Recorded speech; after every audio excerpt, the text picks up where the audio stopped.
Hey everybody, what's going on? Welcome to another episode of the Long Ash Podcast. I'm Chris. We have another guest over 6'5", and it's not a theme, I swear to God, it's just how it's lined up. We have Sam Mushman, better known as I know you on Instagram as the Vino Comic, right? Welcome to the podcast for JR. We appreciate you coming on. Thank you, Chris. No, really happy to have you. Happy to be here. It's this is a facility. Yeah. Yeah. This is full tilt, like everything you would need for a cigar aficionado. I think your goal was to build a structure where they come in and they just don't leave. Yeah, I mean, yeah, you're really everyone seems impressed by our studio, especially our first episode ever.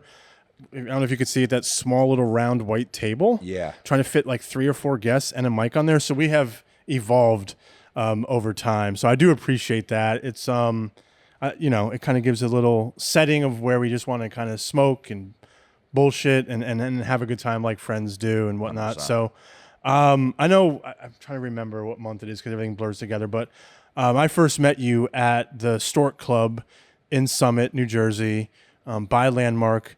I remember we were there to do some videos with Kingmaker Cigars, and you were in the locker or the cellar, I think, setting up for the event. And then Claudio introduced us, and yeah, ever since then, I think you kind of were like in the last few weeks, you're like, hey man, I'd love to come on and hop on. Yeah. And yeah, I've been following you, what you've been doing on Instagram since, I think, was it March? Did we go in March? Was it April? I don't know. March, yeah, because it was like a really warm day during March, and It was during the when we had Kaleo to do the yes, concerts. Kaleo, yes, and, yeah. Because we try to support a store club or one of like their 6. I mean, really just 6 clients. But shout out to Bucky and Claudio for having us as one of those 6. Because you're kind of in some company where you're like, whoa, Kelsey Plum, Carmel Anthony, Kaleo. Yeah. These guys. But it was really cool to partner with JJ. Came in, he did a live concert at 3 of our venues that week. Kind of last minute, whenever you're putting something like that together, but his team was really great. And it was just a great way to kind of give back to Kingmakers, because honestly, in my opinion, they've done a lot for us. Nice. So how did that relationship start with you guys? That was I wasn't spearheading the club yet when that started, but shout out to John Williams and some of the other people, Anthony Bucco and Frank Rotella, of course, the owner of Landmark, for getting that relationship started. I want to say Bucky and Claudio probably tag team that relationship from the start. And they got really locked in on the history of the store club, which is interesting because you have a club back in the 50s and 60s that was really like all the rave and the place to be, right? And when you think about like Jackie Gleason and Frank Sinatra and all these guys, and you realize they're store club members at this high-end lounge on 53rd Street in Midtown. And it was the place where like you had to know someone to get in, or you had to be a member, or whatever it was. Smoking was a big thing, whether it was one table smoking premium cigars, the next table just woofing down a pack of Marby Reds. We all know those people. We all know those guys. We all have a guy. We have come across a guy that does that. Yes, but it college. That's what college is, right? Yeah, that's what college is. 100%. You're a couple drinks in. All right, give me one. I got practice tomorrow. We'll figure it out. It's gonna be good. So this was this whole little microclimate back then. And then what happened over time with the story is the store club closed at one point, and a person who was a partner, colleague on a project with Frank had owned the rights to the store club as the brand, actually gifted Frank that brand, the rights to it through a project they did together. And, Frank wasn't really sure what to do with it right away. And I apologize to Frank before I even say the story, because I'm going to botch a couple details. I'm telephone gaming this the best of my ability, But it sounds good so far. Long story short, he hung on to that brand. And, as Landmark grew, and I've watched them grow, I used to actually GM one of their properties. And nice. I was the director of wine education for them. I still do that. I help a lot with staff training and stuff. I'm a wine guy through and through. So as Frank was expanding, he was like, we should have a club that reaps the benefits of all of our properties, right? So members can go and they can have this ideally similar experience no matter what Landmark property you go to, right? And when he was thinking about what to call this, all of a sudden there was an aha moment. He was like, wait a second. the Stork Club. Yeah. Let's bring that back. And instead of it being in Midtown, let's have it be across our venues in Jersey City through New Hope, Pennsylvania, which is cool because now you're right outside the city. So that's how the Stork Club got reinvented. And to bring it back to Claudio and his team, they did a really good job leaning into that history, because if you go on their page and you go on all like the marketing we've done for, the Maduro I handed you before we started, that was the first one they did for us. Maduro wrapper, San Andres wrapper, Maduro cigar, and it's called the number 53 after 53rd Street. We wanted to lead with a Maduro because it's an old school club being reinvented, so we wanted a dark, complex smoke to get started. But what the Kingmakers guys were nice enough to do today is bring me some samples, because I wanted to take that to the next level this year, ideally. So we got some Connecticut's and some Habanos in here. And we can talk more about it. We can rip into them whenever you want. But I'm going to rip into them now if you want to rip into them now. Yeah, let's do it. And that was really, and I think that they did a pretty intentional job with these two. So I'm excited to try them out with you. Which one would you like to smoke? We can start with the Connecticut. Connecticut? All right, perfect. Yeah, because I'm kind of excited to see what it's all about.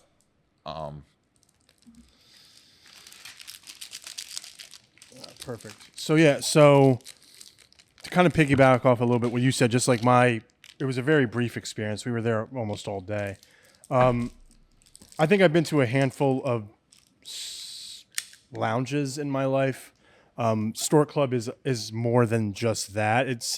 It kind of seemed like it was a lot to wrap my head around when I walk in. We got a chance to have lunch at the restaurant with the guys from Kingmakers. John ended up stopping by the lunch and sitting with us and talking. And then, we, the whole experience of filming JJ there, and it was very intimate. When you hear concert, I guess, or show, I assume, all right, it's going to probably be a lot of people, but they kept saying it's going to be 30 people. It was very, very intimate. And it was just, to me, like walking around the club, it was very fascinating because it was, to me, it's worth every penny of the membership. Like, you have the back room where you can have meeting rooms. Yep. Beautiful artwork, coffee machines, and then downstairs is where the bar, the lounges, the lockers, and then like I said, I think Reggie or Claudio introduced me to you, and just having someone come in to discuss wine, I think, to me, I love pairing coffee and I love pairing Dr. Pepper with cigars, but I would prefer, if we're going to talk alcoholic beverages, I prefer wine over bourbon, beer with cigars any day, really, because I think, to me, bourbon can be a little overpowering on my palate. Like, it could just be too much for me. Yeah. I'm going to be honest with you. Beer, I feel like you need to have the right beer, like the right beer for a cigar. Yeah. Wine, good IPA in the Connecticut. I could do that. Wine, any time of year, any time of day. If it's the right wine, I usually tend to drink more reds than whites. I think it's going to complement cigars perfectly. So to really you were kind of the final piece of like, hey, this is what we have here. I was like, man, these guys are going all out. Like, they just go all out. And then to hear, there's one in New Hope. There's one in, I think, Hoboken. There's a few of them around the area. I'm like, man, it felt like elite, being around elite company, and all of you, like between you, John, Kingmakers, you guys seemed very appreciative of us coming in to film you guys, which was you don't get that a lot, if I'm being honest with you. I mean, Kingmakers, those guys are class acts. It's been really a joy to become friends with them. I'll talk them up all day until I'm blue in the face. To speak on a couple of things you said, I mean, there really isn't anything like this membership in New Jersey, and even to New York to a degree. To new members that sign up, I don't call the Stork Club the Soho House of New Jersey. I say very humbly, we are trying to be the Soho House of New Jersey. You got to put that in. Yeah. Because, we're 3.5 years young, old, got about a little over 400 members. Trying to get to like the right couple thousand people. We're not trying to have 10, 20,000 members, it's going to be a shit show. And it's nice when things can be a little more exclusive too, 100%. And it's not just about, like, in a lot of membership clubs, I think it's interesting, there's all this like, oh, fill in the questionnaire and we'll see if you check the dots as like a resume, if you fit. And the resume we go off of for new members is like, are you excited about this as much as we are? Yeah. Because to the Soho House analogy, I'm always like, if you're a member at Soho House and you go to one of the locations, what do you get? You get discounts at the restaurant, special rates at the hotel rooms. There's members only activations at different properties each month. We're engineered the exact same way, just for 15 properties across, Jersey City to New Hope. So it's this really unique thing. Financially, we're more affordable than any single location country club. Obviously, if you're a golf fan, then we're not as much the club for you. We're more of a social club, but we're about to have partnerships with other local golf courses and do golf outings to basically. There's a lot of courses in Jersey too. Yeah, that's just smart to do. We're going to fill in those gaps. Yeah. And to kind of then speak on the second thing you said about cigar and wine pairings. I mean, so I've worked as a sommelier and a wine director for years. I was a Jean Georges guy for a little bit, and so definitely went through like French wine boot camp in a way. And there's so much to the pairing with wine because you have this living plant, just like a tobacco plant. You have a Vitis vinifera grapevine that, depending on where it's grown, is going to give all these nuances. But there's also already so many of these chemical compounds already engineered in the DNA of different grape varietals, and those chemical compounds are going to come out in different ways depending on the climate you're in, the slope selection of the vineyards, the soil type.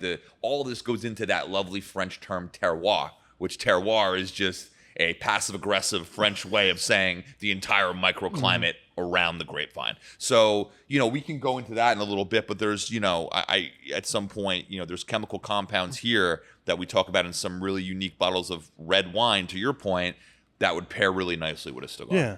Did you, before becoming I always butcher it, a sommelier, or getting into the wine world, did you realize how, I guess, vast or how much knowledge and things go behind making, the perfect bottle of wine? Because I still scratch my head realizing the step-by-step process into making a cigar. Yeah, it was. So, I didn't realize how much I enjoyed torturing myself. I come from the entertainment industry, so I enjoy just like I've spent years of either being able to feature for some bigger name people in like some smaller venues and theaters, or I just headline shitholes. Being like very honest with you. And then I got into wine, which is a different sort of purgatory because there's so much information, and a lot of people say with cigars too, if you're looking to get it in for money, it's the wrong business. No. And that test is as hard as everyone says it is. And see, when I got my certified, it took me it was 3 years of studying. I never thought in college, when I was trying to learn how to study, I never knew how much that would help later in life. I had a couple great teachers that taught me how to study. Yeah. They're like, you have to write things down. You have to make a goddamn flashcard. You can't just stare at words on a paper like a jackass and think you're going to figure everything out. So, fast forward 7 years later, I'm writing 1,500 flashcards to study for the certified sommelier exam. And I'm like, all right, whatever higher power is going on here, this is karma. This is karma. I need to... I'm happy I learned how to study enough to figure out a way to pass that exam. But yeah, man, it's a loaded gun. The entire, and I'm assuming that, and I see a lot of similarities in the cigar world, and you guys are awesome at, I think, doing the same thing I'm about to say. The entire name of the game is how do we take this vast amount of information and funnel it into an easily digestible, tutorial, agenda, presentation for people, the everyday smoker, the everyday wine drinker, to understand. And I really think that's our job. Yeah, no, I completely agree. I think we have our ideas of how, certain videos we do are geared towards, the aficionado, geared towards the beginner cigar smoker. I know I repeat myself a lot on the podcast, but I kind of take the approach of maybe this is the first episode someone's listening to. And then if, then they were like, oh, let me go check out some more. But what you said is right. Like you kind of, you put your head down and you just really hit the ground running in terms of learning everything about it. And I think, I could tell in obviously the recent Instagram posts you've been posting, I guess you were doing some sort of educational, you were outside. I think not. It wasn't like a seminar, but you were educating. I think people about like different types of wines. Oh, the Judgment of Paris thing? Yes, yeah. So, So I do a lot of, I get booked to do a lot of like presentations and Yeah. stuff to just make wine more approachable. but I think that's important It's because so important. sometimes with cigars anyway, it could be pretty intimidating to a new cigar smoker because where do you start, right? And I think that's kind of, I think, I don't know. My mom loves wine, loves red wine. She's like, if you're gonna have this dish, have that wine. She's not like you were Sommelier, but she knows it. She with cigars, not everyone may have that knowledge of it. So I'm not saying, oh, wine is easy to figure out. I just think people consume more wine than they do cigars. So when you are getting into the cigar world, you're kind of like, what am I going to want to smoke? What do you think I might like? Yeah. So I think it's a little more intimidating versus wine. You know, people might think, oh, well, this red will pair good with this sauce, or this Yeah. white will pair good with this fish. In reality, no, that's where you come in. You're like, actually, this white wine, you can possibly pair it with a pasta dish or something like that. So A couple other things too that are interesting as we dive into the wine side, especially I think it's important to say this in the state of the industry we're in right now. You know, it's a really sexy time to say I don't drink.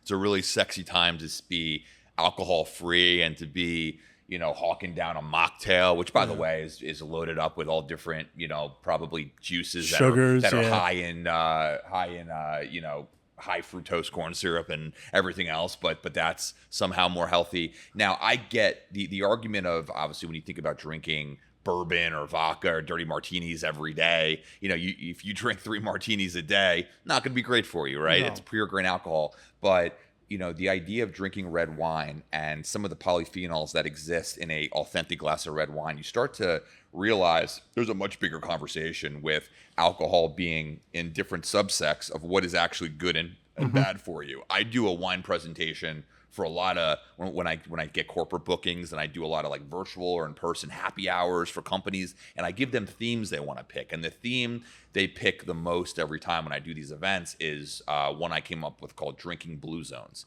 And I say like I didn't come up with anything. I took a concept and I put my No, I know what you're douchey brand saying. on it. But the Drinking Blue Zones is a tasting I do where if you book that experience, I will go, you know, there's 5 blue zones in the world where people per capita live to 100 most frequently. And when you start to break down why they're living to 100, you start realizing, oh, snap, there's no lifetime gym membership in Sardinia. Wow.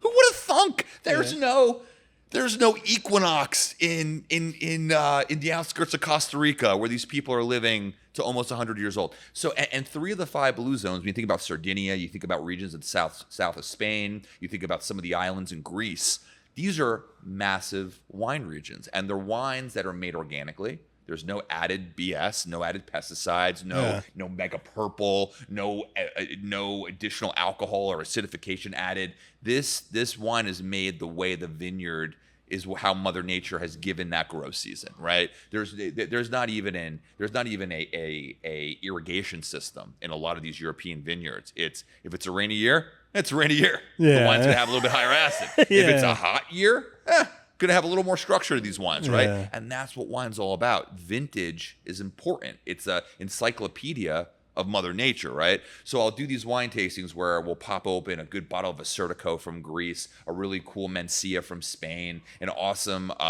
Grenache from Sardinia, where Grenache originated, by the way.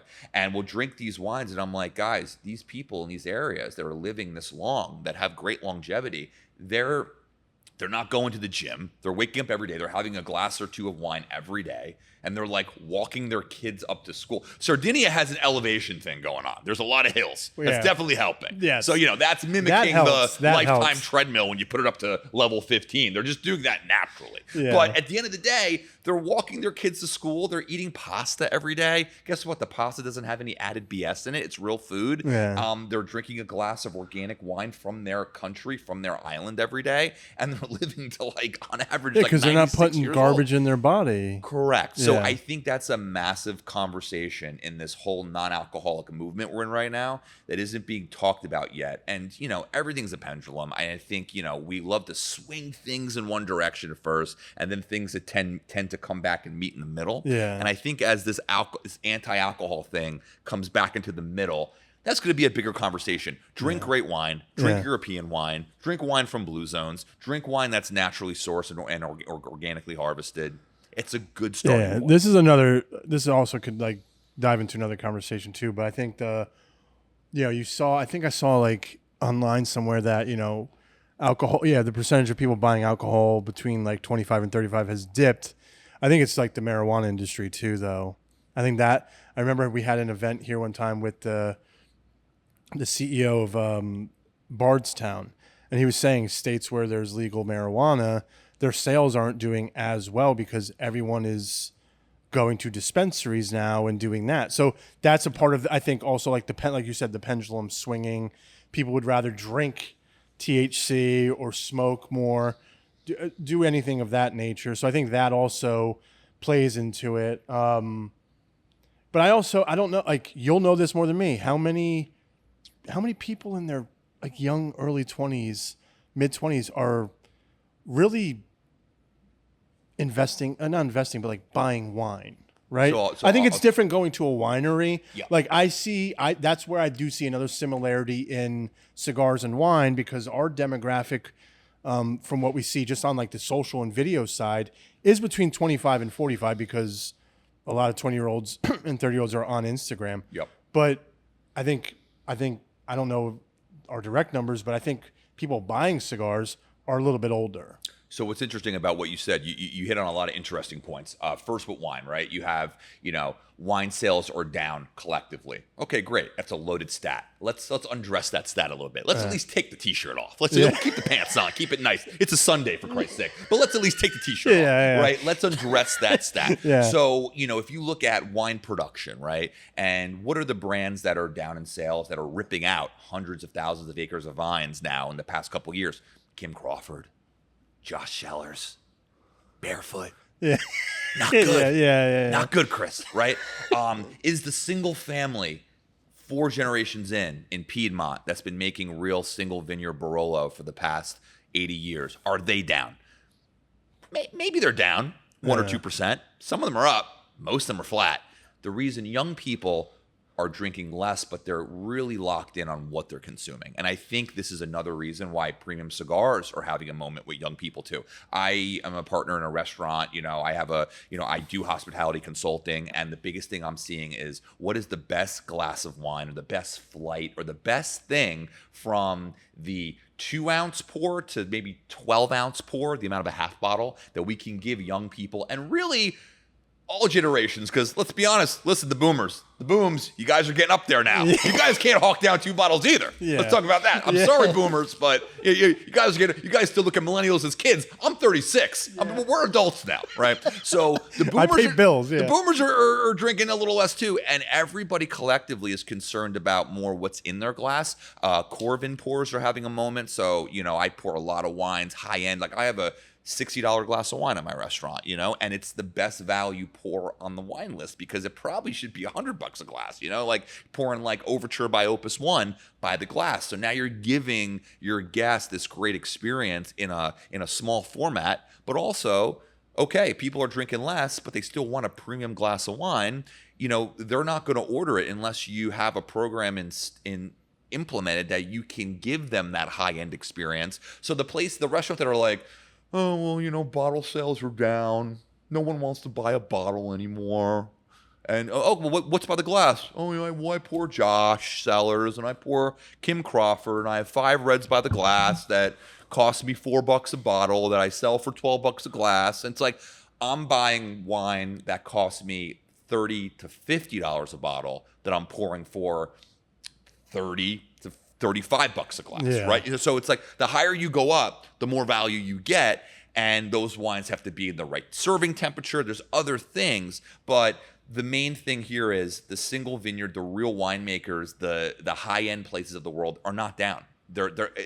At worst, they're flat. So that's the first side of it, and I think that's leading also into this. There's a lot of young energy I'm seeing in the cigar world where, I love the culture of young people that are socially smoking premium cigars, that want to learn about the different wrappers, want to learn about what's in the binder and filler, want to understand the difference between, why are Cubans what they are, what makes a brand like Davidoff iconic, and what are some of these up and coming brands out of Dominican and Nicaragua doing that's really special. Is a blend better than a wrapper, binder, filler, all from the same country? How does it all work? That same fascination you're seeing in wine and cigars, I think. And I think also there's a lot of studies are slowly starting to come out of being like, dude, like maybe this isn't great for you, but it's a lot better than vaping your little heart out of a watermelon bubblegum flavored vape for 8 hours a day USB that you're inhaling, by the way. You're chain smoking watermelon smoke. We talked a lot about it on the podcast recently with all the United Kingdom generational ban. The ban they're trying to pass here in New York, the same generational ban. But to piggyback off what you said, it is interesting kind of seeing, when I started here 7 years ago, and I was kind of like one of the younger people in the office. And now 7 years later, I'm one of the older people in the office. Yeah, and it's not good, Chris. No, not at all. Not at all. But you also see that like online. I'm seeing a lot of these podcasts where, of course, the people at Cigar Aficionado, they're a little bit older, they're more well-established. You're seeing a lot of cigar content out there where people I can only assume are between 25 and my age, and they're very interested in cigars, right? It is becoming more socially, not acceptable, but maybe people in their early to mid-20s are looking to be like, yeah, I don't mind still going to the bar, but what can me and my boys do? Can we go to a cigar lounge and hang out? If we can go to a winery, if we can go to a brewery, can we smoke there? And it's just kind of like an added thing. Tyler has said he's introduced cigars to his buddies, and he's, I think, 26 years old. So like that's someone just that you're takes 26. Oh God, bless your heart, as the Southerners say. That means go fuck yourself. But bless your heart, Tyler, and your 26-year-old body with your beautiful mustache. God damn it! It's called the millennial nostalgia is one of the highest search TikTok hashtags. Hear me out. Our generation right here, Tyler, we're missing 2016. Your 2016's right now. Enjoy it. Yeah. Yes. Actually, my generation is also missing 2016. That's a very popular thing amongst Really? years too. Because he's like, after 2016, the world just went down. Yeah. But I don't know. You said you're 36. I'm 38. Yeah, I was 28 years old, man. I was like, there was just a lot of hope in my eyes. It was a great time to be alive. We didn't know if we were in fully assimilation yet. Yeah. And then COVID happened, and we said, I think we're assimilating. I think this is how this works. If you guys haven't noticed, Sam is hilarious. So I would love to talk about that part of your career, your world. Before you got into wine, how long have you been doing stand-up? Do you still do stand-up? What was that like? Yeah, I mean, one of the biggest gifts in my life, I feel like, for just life experience, I give to stand-up comedy. I've been on stage since I was about 21. You remind me a little bit of Sam Morrill. Oh, you know what? It's the bass in the voice. It's the bass, but also just like the outlook you've had. It's a dark outlook. You just said. Sam Morrill, I'm not friends with him, but Yeah. I've had a chance to do a couple of shows Nice. with Sam Morrill in the past. Nice. Just a brilliant joke writer. I am not a brilliant joke writer. I just talk shit and try to figure it out. But Sam Morrill is one of the best joke writers out there. I'm gonna steal that. Bless your heart means fuck you. I love that. Spent 2 years in the South. That's the one thing. That's the only thing the South taught me. Oh, I'm like the girl where in from the South? the Summer House reunion in the third episode where she comes out. What's the girl in PR, the beautiful blonde? She goes, Tony, I didn't learn anything. Because like Wes was making up all the stuff about his relationship that wasn't true. She's like, I didn't learn anything from this. And then like I left the South for 2 years and I went back to my friends in Jersey. I'm like, I didn't learn anything. Where'd you live? There's no culture. Yeah, you fry butter on Sundays. I guess that's great. And then you try to say, oh, hey, I remember there was this. So I lived in Jacksonville for 5 years. I lived right outside of Charlotte. I was recruited to play basketball at a school called Wingate University. Nice. And I'm down in the South. I'm the only kid from Jersey on the team. And my first week, I always had that Jersey passive aggression with me. I'm my mother's son, right? So like my mother's got the same. She's locked in, always passive aggressive. And so I go down there. And, it's one of those things you don't realize you're being a dick until it's too late, right? And I'm on the first day of going on campus. I'm with all my teammates are like Southern gentlemen. Like they're like the most well-mannered guys and they're great. And I meet one of the local, he's a huge Wingate fan. He's a student. He's like a super fan. He's like, you're Sam. You're the guy from Jersey. I'm like, yeah. He's like, hey, welcome to the South, man. Hey, I'll tell you one thing. One thing you'll learn about us down here is we know how to eat. And just the rage that my psychotic brain got from that comment, the rage that hit me. I looked at him, I said, "Oh, what? So we don't?" I'm like, you ever have a vodka chicken cutlet? It would change your life. Yeah. We don't need. And I started going off on him. I'm like, we don't need to fry butter or fry our vegetables to have a good cuisine. And my teammate's like, Sam, relax. He was just trying to give you a compliment. He was just trying to welcome you to the school. For the love of Christ, like calm down. And I'm sitting there. I'm like amped. I'm like, what do you mean he knows how to eat? So we're incredibly prideful of our food culture up here to a delusional level. Yeah. But that's about the culture. Bringing it back to new stand-up, yeah, man, it was a gift. I had a chance to do it. I did it full-time for a little bit in my early mid-20s. That was fun. Always did it as a side hustle to my day job. But, it's the work, man, to be at a certain level. Like I came up with, it's so fun to watch. I'm so happy for so many friends and colleagues that are doing serious things now that really wanted to do stand-up as their thing from the beginning. And you do these little bar shows with these people 10, 12 years ago, and you don't really know. There's so much talent in this room, in this basement bar in Brooklyn where you're having this random show, and everyone for the most part's having at least a pretty good set, if not killing, and everyone's young. No one's established yet. And when you think about some of the people that have gone on, friends of mine, colleagues I've watched, that really are now doing big things. I mean, the list is goes on for. I mean, Charles McBee, Ashley Austin Morris, Usama Siddiqui, big one, Tim Dillon. I mean, watching Timmy come up in some of these shows when no one knew who he was yet, and then he did Rogan one time and started blowing up. His podcast was always big, but I could keep name dropping, but these are all. I'm just so. I've never been more impressed with a group of people in my life than being around stand-up comedians that actually have put in the work and have got to that level, because it's constantly creative collaboration. It's constantly working on a new bit, working out the same joke 78 different ways, getting up and these names, some of these names I've dropped, I mean, they put in the work, right? They're on stage 3-4 times a night minimum, working out the same different clubs every night. And it's a busy night for me would be 2 or 3 shows and I'd be pretty tapped out. But it's always, I mean, it's so much more work behind that muscle in knowing how to go on stage, building a set that's tight as far as, it's like a metronome, right? Every 5 to 10 seconds, there's got to be something funny and tight coming out of your mouth. Yeah. But then also, how do you incorporate maybe some crowd work and into your pre-written set and get the audience feeling like you're having an open conversation with them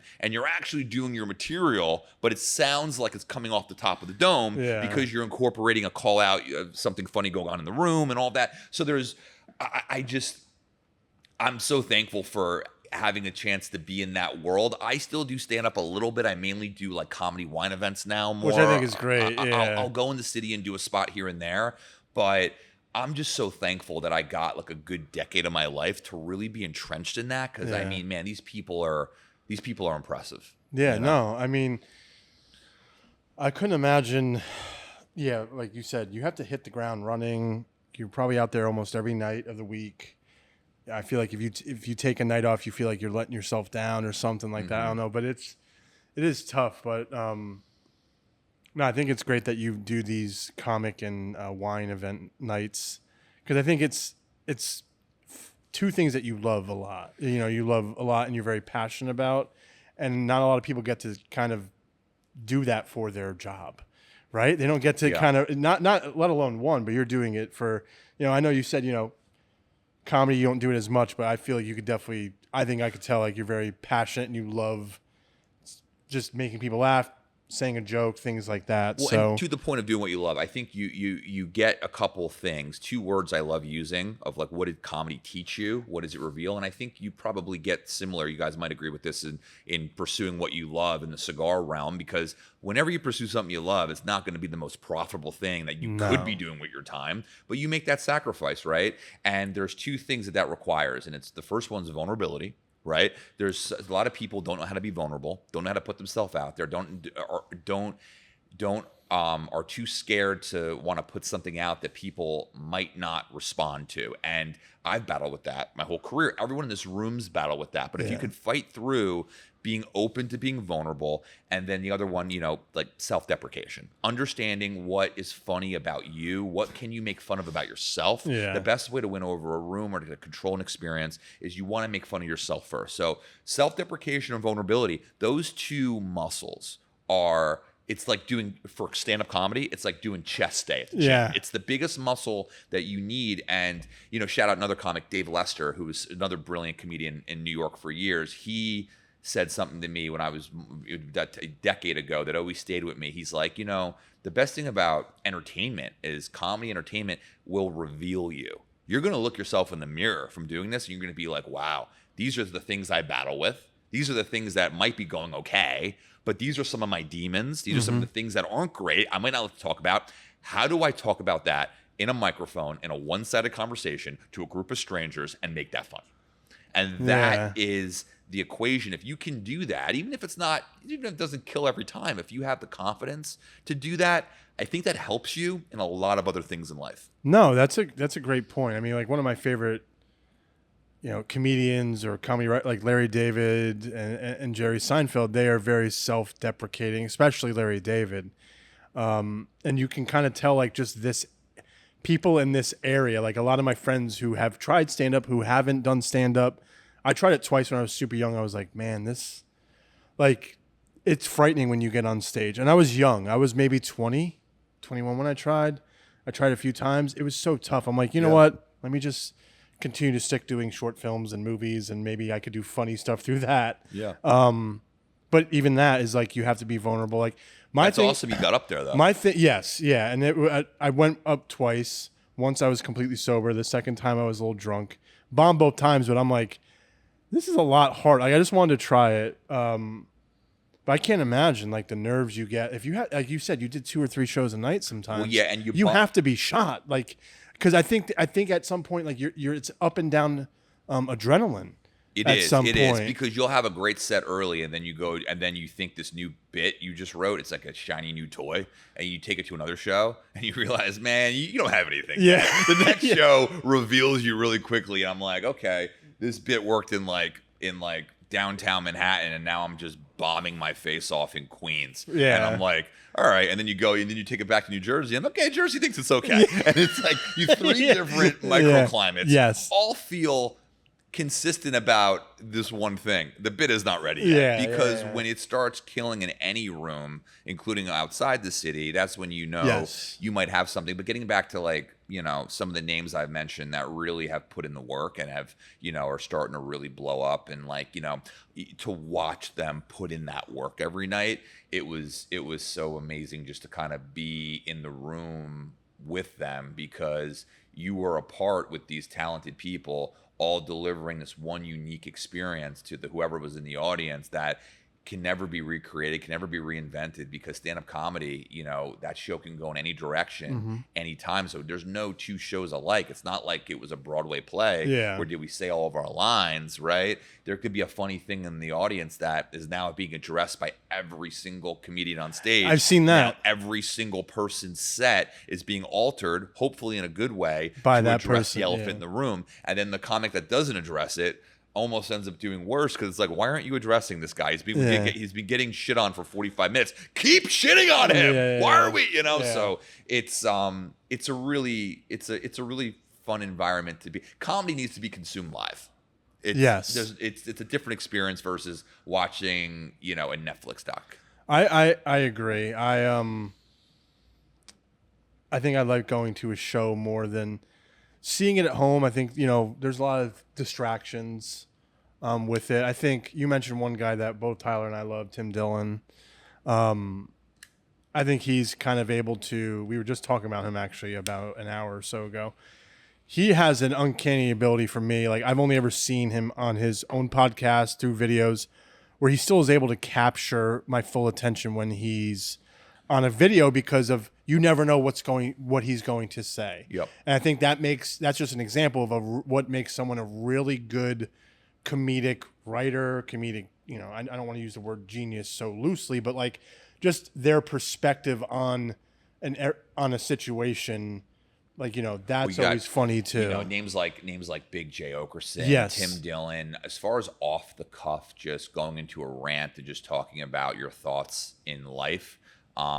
Not too many people do it better than those two. As far as joke writing, you mentioned like a Sam Morril, right? Yeah. Mark Norman. Yeah. It's like I was always a pretty average comic. I'd have good shows, I'd have bad shows, but I always relied heavily on crowd work, off the cuff, incorporating it into my jokes that really probably weren't that great, but if you told them in a certain way, which is a big part of comedy. If you wrote a lot of people's material on paper, you'd be like, that kind of sucks. But the way you deliver it is a big part of it. But I mean, I'm in awe of the comics that can write a brilliant, perfect joke, like a one-liner every 10 seconds and then keep doing it going. It's really, I mean, from a writing standpoint, that's impressive. And, writing in any job, I mean, any company that needs a writer would want to hire guys like that. Oh, yeah. Because that muscle, I mean, their joke writing muscle is like on steroids. It's crazy. Yeah, it's insane. Do you want to talk a little bit about what you brought here today? First of all, what are you thinking about the cigar so far? I really like it, and I'm looking for a couple things that I was thinking about when Claudio gave me the cigar earlier. So this is the prototype for the Store Club Connecticut Shade wrapper. Okay. We're smoking the Connecticut Shade. I apologize to Bucky and Claudio right now as I botched the information of the time and care that went into this cigar. But, you have a unique wrapper. You have a unique Ecuadorian Connecticut wrapper here, and then you have 100% Nicaraguan binder and filler. You have a little bit of the Jalapa binder. You have that Perro de Oro. Was it spicy to you when you first lit it? Yes, and that's the Perro de Now Oro it makes sense, leaf. The seed is coming in there, but the Jalapa binds it together, and what could have been a real pepper bomb, I think the Jalapa is kind of making it smoother and creamier. What I found most interesting about the thought process of this Connecticut is, I learned recently that a lot of these Connecticut Shade cigars are grown under cheesecloth to help reduce the amount of sunlight, to control it. And now you have this really controlled environment where, although it works, what's different about this Connecticut is this is Ecuadorian shade, where the weather in Ecuador is normally pretty cloudy and it doesn't get enough sunlight to by itself mature into a Habano or a Maduro. So this is basically, when I think of wine analogies, this is coming directly from the farm, no enhancements, nothing to it. So you have a little bit more of an oily wrapper here because it's an Ecuadorian shade Connecticut. And the goal when I talked about it with Claudio is we want a Connecticut that pumps above its weight class. We want a Connecticut that a Habano or a Maduro smoker can enjoy. Yeah. And I'm enjoying this for that reason. I feel like it's a little bit more complex and oily. So that's the dynamic of this cigar as I know it. And to me, my comparison is like to wine. It's like, not everybody can, you have to rely on the weather in these Ecuadorian leaves to make a Connecticut wrapper, the same way a single vineyard in Italy doesn't have an irrigation system. Like we said, they rely on Mother Nature. Mm-hmm. Is it going to be rainy? Is it not? And when you have a cigar that speaks to the terroir a little more, as a wine guy, that to me is cool. So that's kind of what I'm enjoying about it. Yeah, no, I mean, I love the comparison that you just presented with your thoughts on this and then the wine, because right away, without knowing what was in it, excuse me, you said you have 2 samples, 2 Habano, 2 Connecticut. Didn't really assume what the Connecticut wrapper would be. But the first few seconds of smoking this, I immediately was like, there has to be Nicaraguan tobacco in there, and that just is my palate being more enhanced as the years have gone on. But yeah, an Ecuadorian Connecticut wrapper with Nicaraguan binder and filler, like that is one of my favorite combinations with Ecuador. And I think I've recently been talking about Ecuadorian wrappers, but specifically like Ecuadorian Connecticut wrappers. Those have been some of my favorite the past like year and a half or so. But the size is perfect. It's smoking really well. I haven't had any issues in terms of construction. I'm really happy with it. Yeah. I would love to, I think this is a pretty classic shape too. What would you call this? Is a Toro? Call this a Toro? I would say it is. is A Robusto? I would say it leans more towards a Toro size. Right. Yeah, Robustos are a little bit more smaller. I think Toros are a great size. Like if I had to guess, maybe a 6x52, 6x54, and it's also very light when holding it. So when you're smoking this, is there a wine?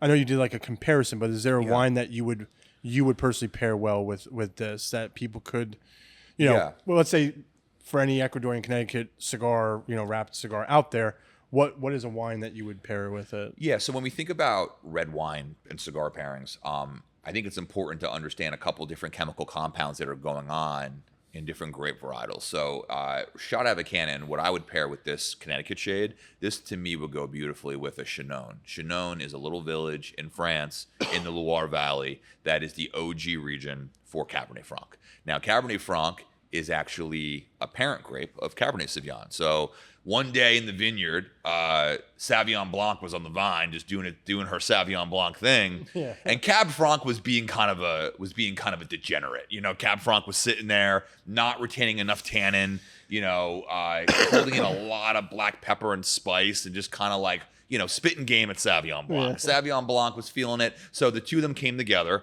and they made a baby, and they were the parents that birthed the most commonly well-known grape in the world of wine, Cabernet Sauvignon. So Cabernet Sauvignon was a cross of Sauvignon Blanc. I didn't know that. Now, Cabernet Franc and Cabernet Sauvignon share one major thing in common, which is why this cigar could actually go with both, especially from a European region, is they have pyrazines. Pyrazines is the chemical compound that exists in certain wine grapes that gives off a vegetal aroma or an aroma of veggies. It's very common in both parents of Cabernet Sauvignon. So Sauvignon Blanc, one of its most common regions is New Zealand, and a pyrazinic New Zealand Sauvignon Blanc, it's vegetal. It has like lemongrass notes, jalapeno, asparagus.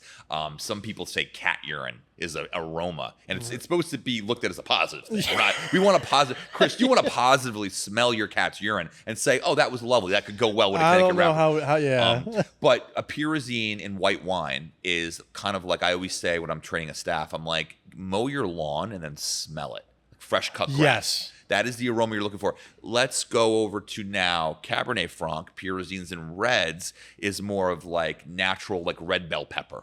So you get this kind of black pepper, red bell pepper aroma in a Cabernet Franc with a style that is lighter in body, higher in acidity. So acidity is going to be that salivation you get in the back of your palate when you take a sip. So now you got this delicate red that's peppery, it's high acid, and it's pairing with what you have a little bit of a peppery but oily Connecticut shade cigar.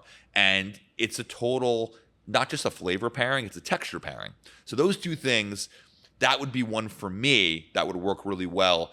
I have sitting here a bottle of Saint Joseph from the Rhone Valley. This is some of the best single vineyard Syrah in the world, in my opinion. So the OG home of Syrah is in northern Rhone. And this is a tiny little plot of land that has the perfect mountainside slope that gets the perfect amount of sunlight. Syrah is a peppery, sweet tobacco-y, black fruit-driven grape variety. And they grow it on the side of the mountain? Right on the slope, because what it creates in the vine is vigor. The slopes are a lot of gravel, so the vine's got to dig really deep to find nutrients. And when that happens, more concentration goes into the flavors that are on the vine.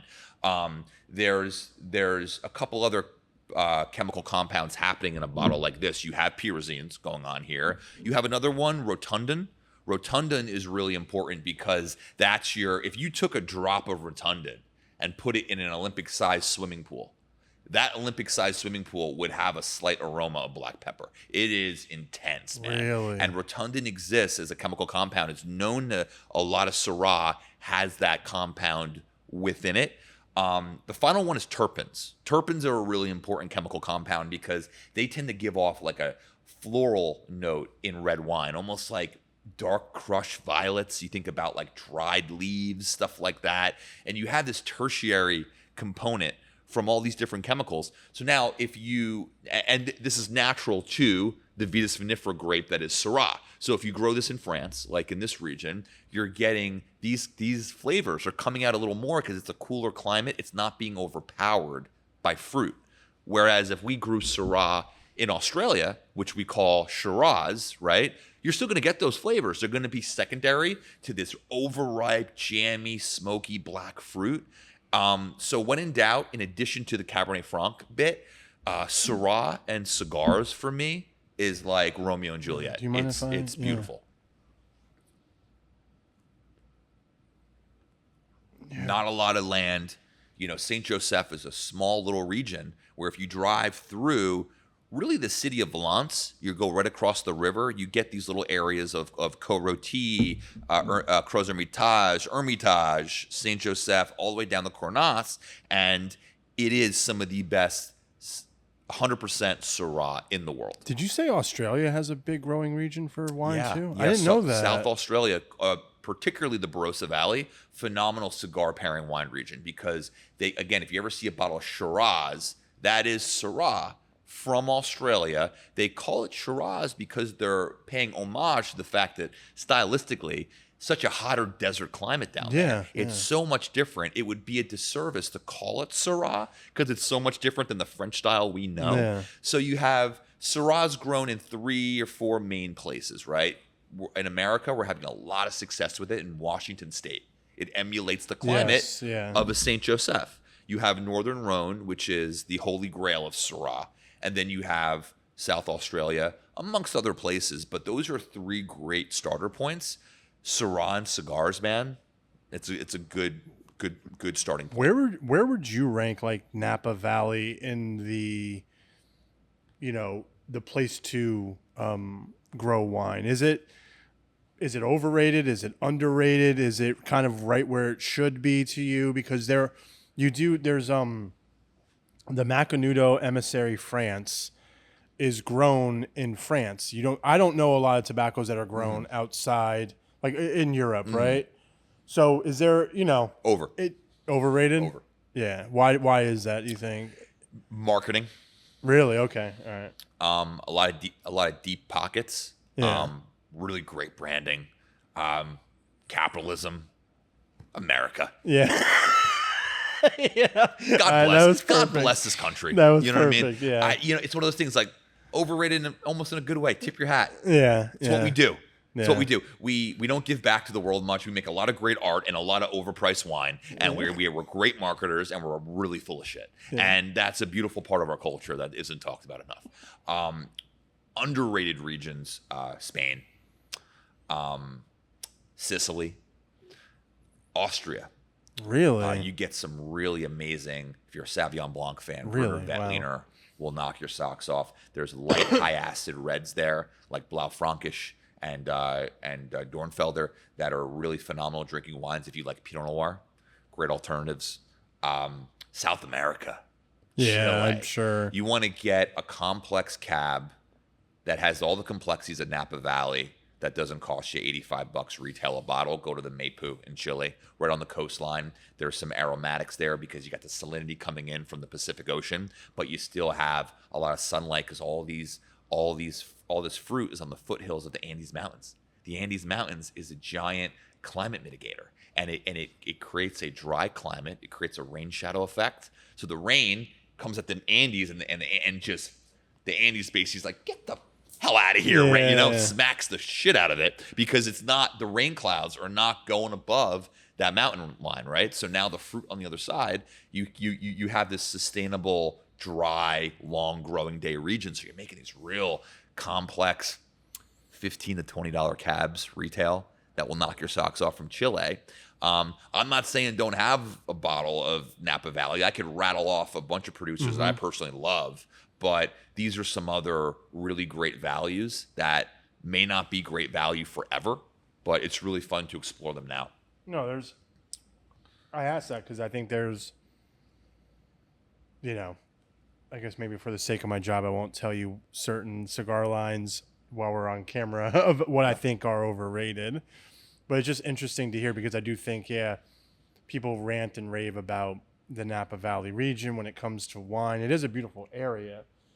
But yeah, I mean, it's like when you look at the house that, it's 600,000 above asking, but it's got a lot of natural light in the attic. Yeah. Have you seen the attic? The attic.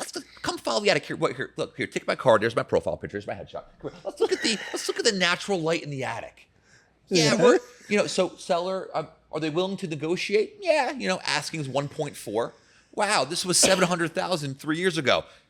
Isn't it a bitch? Yeah, Isn't it? And so, similar. Again, it's great marketing. To give Napa all of its flowers. The video I just did, the Judgment in Paris. I mean, you have some places that are iconic for putting Napa Valley on the map the right way. Chateau Montelena, Stag's Leap Cellars, Cane 5 Vineyards, doing the best Meritage blends in the world. That means a Bordeaux-style blend, not grown in Bordeaux. So the Bordeaux blend grown elsewhere. Cane 5, one of the best out there. Gurgage Hills making phenomenal, well-made broth. I mean, so like it is crazy how similar wine and cigars really are. It's absurd. Like it's absurd it is similarities. so It's been intertwined. easy. I'm not saying it's been easy to learn. I know nothing compared to people in this room. I'm fascinated by it because I'm exploring cigars in the same way that I started studying wine 12 years ago, 15 years ago, which was you start in the vineyard, start in the farm, start with the agriculture. Well, I'm sure if you were able to, educate me on from planting to bottle. I don't know what the similarity from seed to smoke is, but if you were able to kind of like break it down for me, I think I would automatically just have like, all right, this is how it is in the cigar world, right? But yeah, it's just so intertwined, which is nuts. Before we head out, I want to ask you an important question. What is your go-to, like when you are at home, hanging out with, family, whomever? Yeah, my wife. Your wife? All right, your wife. We're just two delinquents, kidless. No, We're just two dinks. Just a couple of dinks in West Jersey. Nice. Just dinking it up. Nice. Hey, I mean, it's as someone who has two kids, I hang on so to much it. respect. No, much respect. No, I'm just saying, enjoy it as much as you can. Love my kids, but it's like, you're just chilling, right? Get to kind of do whatever you want. What is a go-to? So, did your wife smoke cigars or no? Getting more into it. She's what you would call a productive pothead. Okay. Nice little bong rip in the morning. Gonna hop on a conference call, figure out a huge $1 million event. Let's figure it out. Did we get the pickup in? Did we get the pickup? Yeah, I do love Right. I do love when people think like, oh, because you smoke weed you can't do shit.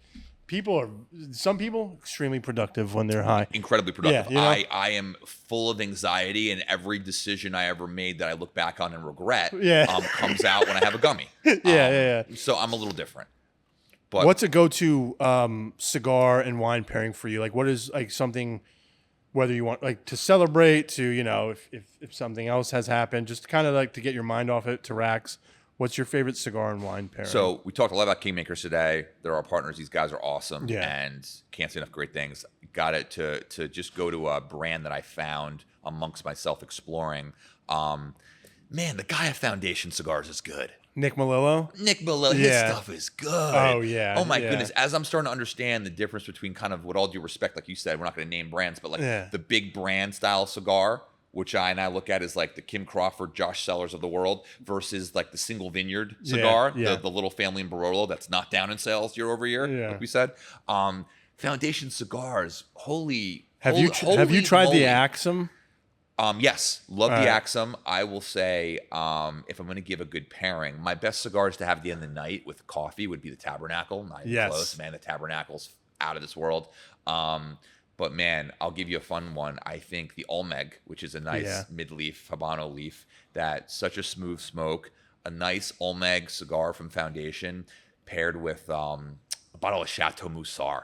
All right, I gotta write that down. So Chateau Moussard is the one winemaker that has been slowly putting Lebanon on the map. Really? So when we think about it, right, Lebanon is right a part of the Mediterranean, right? So the Mm-hmm. same grow season, similar to Cyprus and Greece and Spain and southern Italy and Sicily, it's all consistent.